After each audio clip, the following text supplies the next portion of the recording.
Tomorrow is here. Yama, Esimepe Adiwa, Makana Miria Babako, Industrial Revolution, Abatakon Enugu, Okwa digital economy. Yeah. Agricultural revolution, oh. Yeah. Esinchekwa paper, the rock, Oboruzo Dima, the rock, Esia Wike Marama, the rock, quality education and all-round development, yo, the rock, and tomorrow is here, tomorrow is here, and tomorrow is here, I know. Governor Peter Mbah reaffirms commitment to improving the education sector, just as a 19 years jinx broken in the education space. Plus, Enugu State government endorses program to attract local and foreign investors. A warm welcome to this week's edition of Lion Building in Action. My name is Chika Ugu, and I'll be bringing you details of the stories and more. Just sit back and relax as I dish out our contents. But before we begin, we will take a break. Don't go away.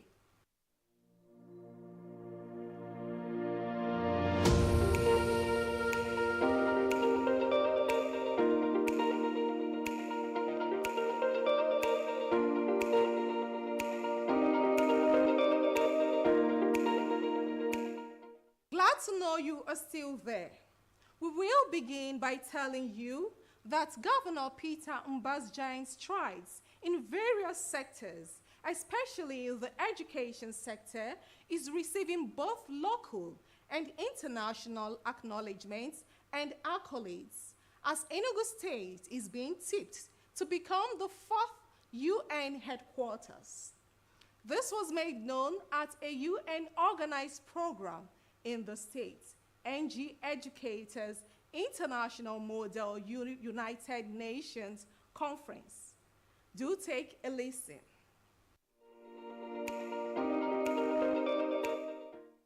It is the vision of every nation to grow its economy, reduce poverty, and improve the lives of its citizens. Education has been recognized by most countries as a sure way to not only boost the economy, but also assure the future of the younger generation.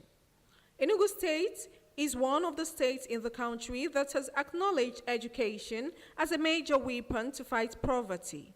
It is against this backdrop that the state government allocated 33% of the 2024 budget to the sector and is presently building 360 smart green schools across the 360 wards in the state. According to the governor, Dr. Peter Mbah, who was a resounding voice at the NG Education Program, his administration's vision is to inculcate 21st century skills in children from an early age to improve their ICT literacy, creativity, critical thinking, leadership, and productivity. We didn't even know that our modest efforts in the education sector was already gaining such an international attention and acclaim. And so we are indeed honored and humbled at the generous statements and words being made by the diplomats and the international, the UN, the Human Rights Commission, those who are really focusing on education and the development of it, particularly in developing countries. So we're very honored and humbled at these reactions that we're getting. We're obsessed with education because we know that education is the surest and the strongest way to fight against poverty. So if we're going to deal deadly blow to poverty, we must get our young people skillfully equipped with the right skill set to deal with tomorrow's workplace. And that's what the Smart Green School Initiative is all about. We're not just advocating for zero tolerance for out-of-school children, but we're saying that even these children deserve to have access to quality, and that's essentially what we're doing. The resolution from the Education Advancement Program, the organizers say, will be submitted to the National Assembly for implementation. Leading destination in the entire global south, that is the developing countries. It is Enugu State that is pioneering and leading in educational development. The governor also inspected the various education advancement centers at the venue of the event. The program, organized by the United Nations with the theme Development of Education in Developing Countries, attracted delegates from over 14 countries, commissioners of education in the 36 states, top government functionaries, and student delegates across the country.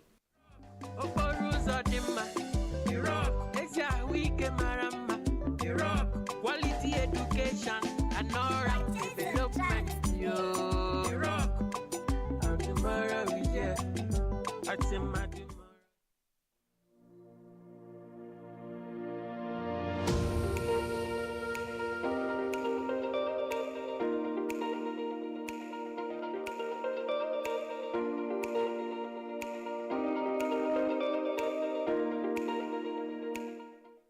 Still on education, the Nursing and Midwifery Council of Nigeria, NMCN, has approved internship program for the Enugu State University of Science and Technology ASUT Teaching Hospital.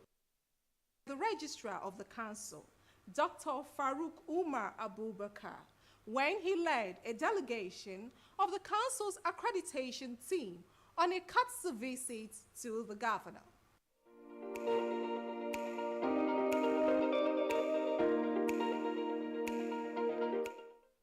The approval is coming after about 2 decades of waiting by successive sets of the Department of Nursing at the ASUT Teaching Hospital. The council also approved indexing of nursing students at the colleges of nursing and the former School of Nursing, Enugu, which has been upgraded to College of Nursing. The registrar of the council also announced the council's approval for the immediate recruitment of 50 interns to work at the Parkland Hospital. He noted that with the approval of the internship program, more graduates would be trained at the teaching hospital to boost the state nursing manpower.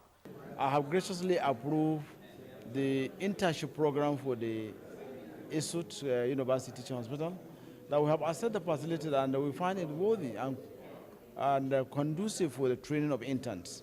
And I have graciously approved that this teaching hospital should serve as the training of interns, which I pleaded with the government to accept and approve for that, so that more graduate nurses will be trained at the university and at the same time add manpower value to the teaching hospital in order to train more nurses.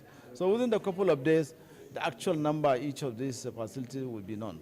We are expanding and we are also increasing the intake drastically, and also by improving the working environment, facilities, and provisions of human resources, employment of more lecturers. And also, you also had one I acknowledge and appreciate the government when they have just approved the implementation of Kwanhes. This is the latest salary for nurses, which have not been done in the past. And it is one of the key problem with the factor that has now caused draining and nurses in Enugu State to leave.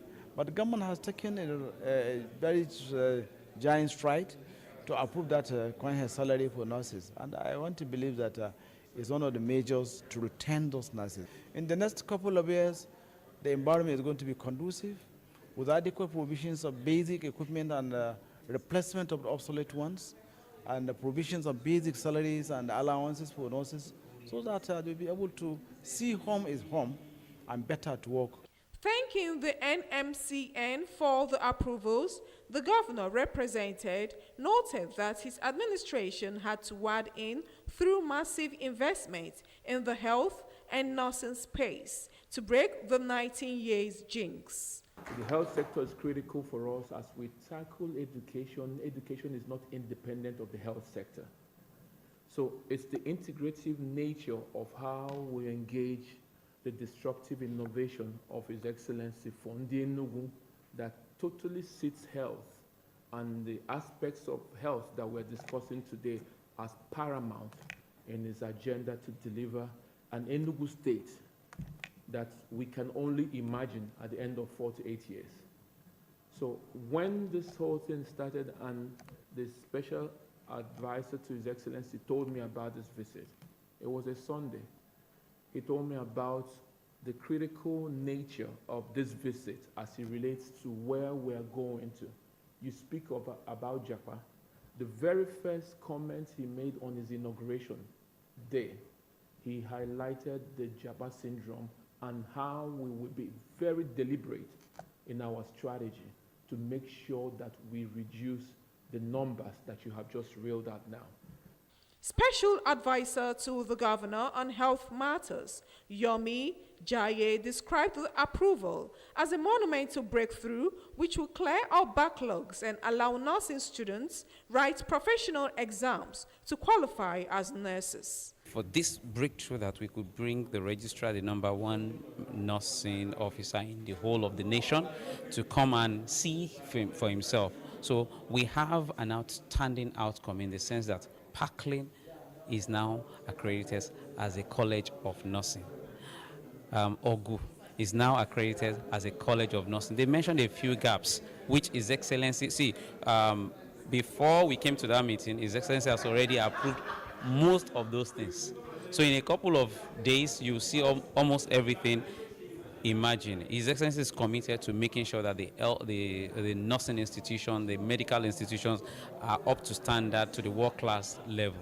With the approval, the Department of Nursing, ASUT Teaching Hospital, is now upgraded to College of Nursing and School of Nursing, Ogu, accredited as College of Nursing.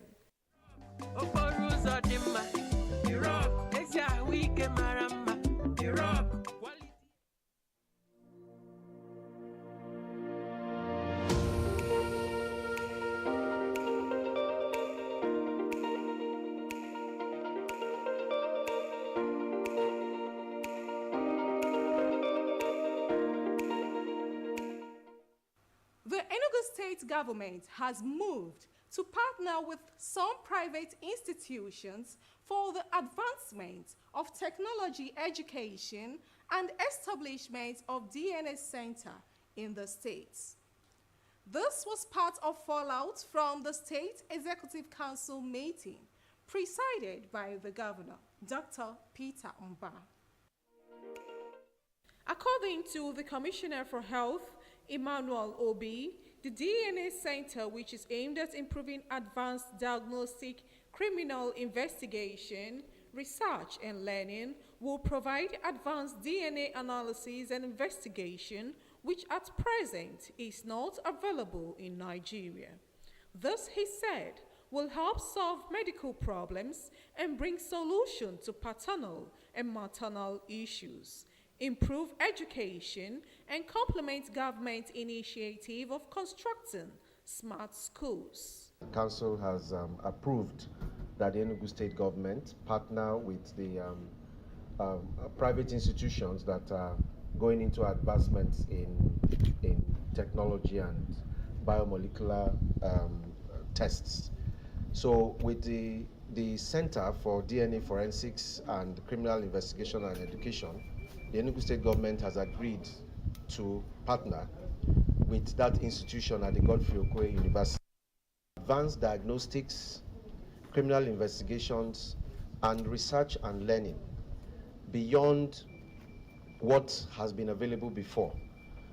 That facility is the type of facility that will provide this advanced DNA analysis and investigations, which was not readily available in country and even within West Africa. The tendency that we found before was that when DNA analysis is sought out, usually samples are taken in Nigeria, and then these samples are shipped abroad, and then the nearest facilities are in South Africa.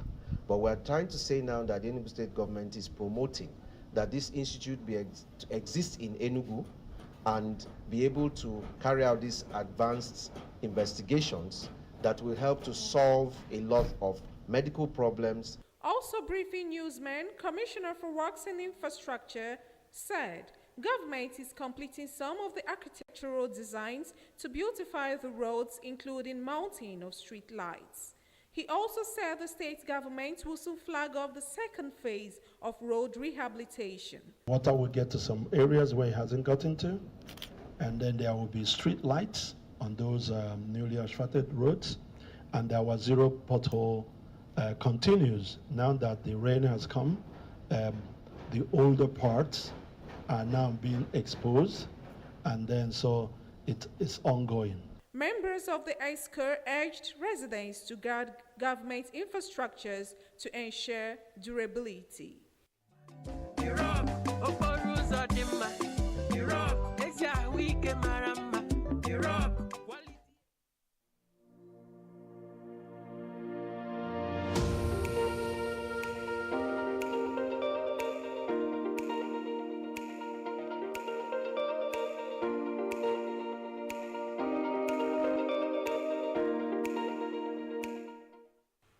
State government and the Nigerian Investment Promotion Commission, NIPC, have initiated steps to develop tools and capacity to attract and coordinate investment in the states.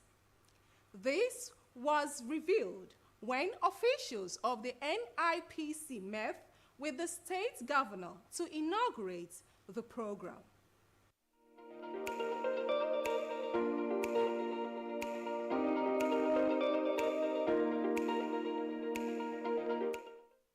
Nigeria is a country blessed with huge natural and human resources. It has vast investment landscape with about 200 million population, making the nation an investment destination of choice in Africa.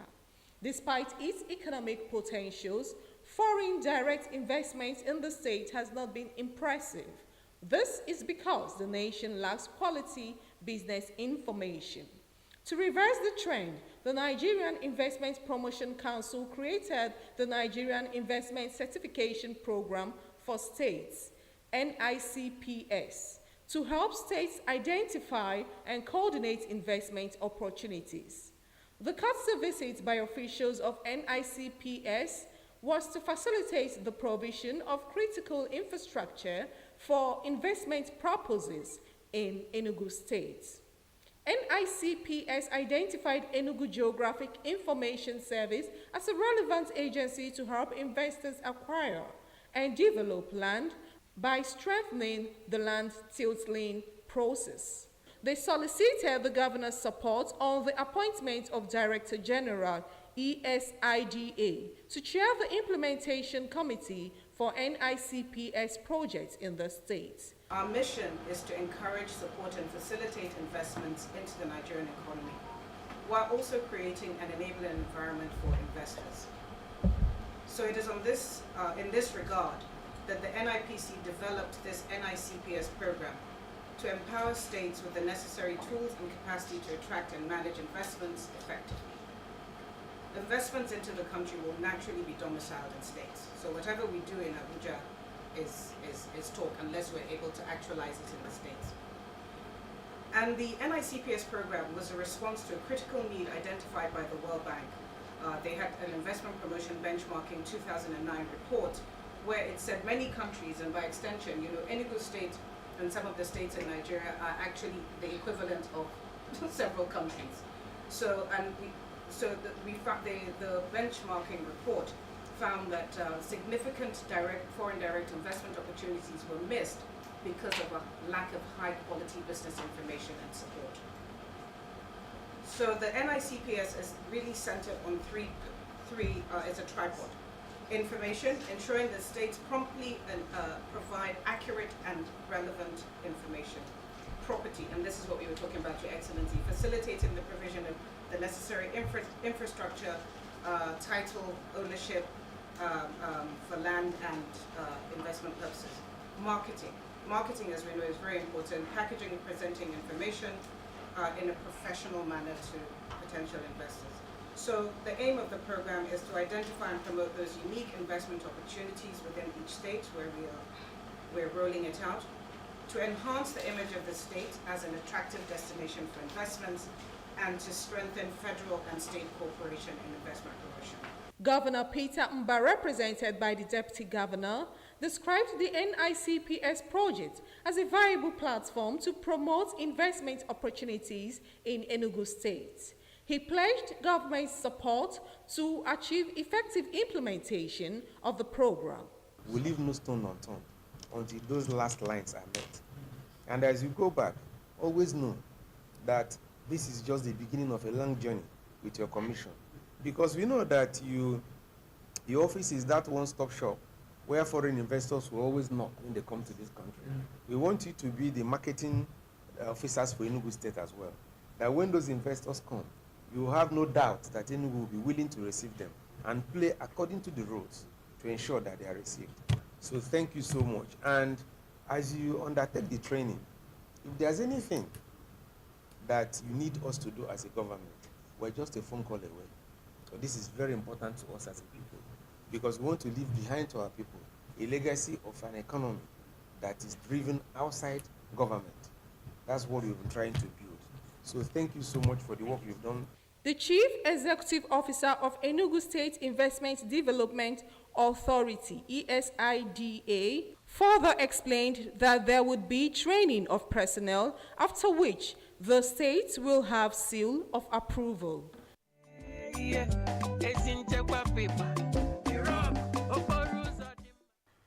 that story brings us to the end of this week's edition of the program.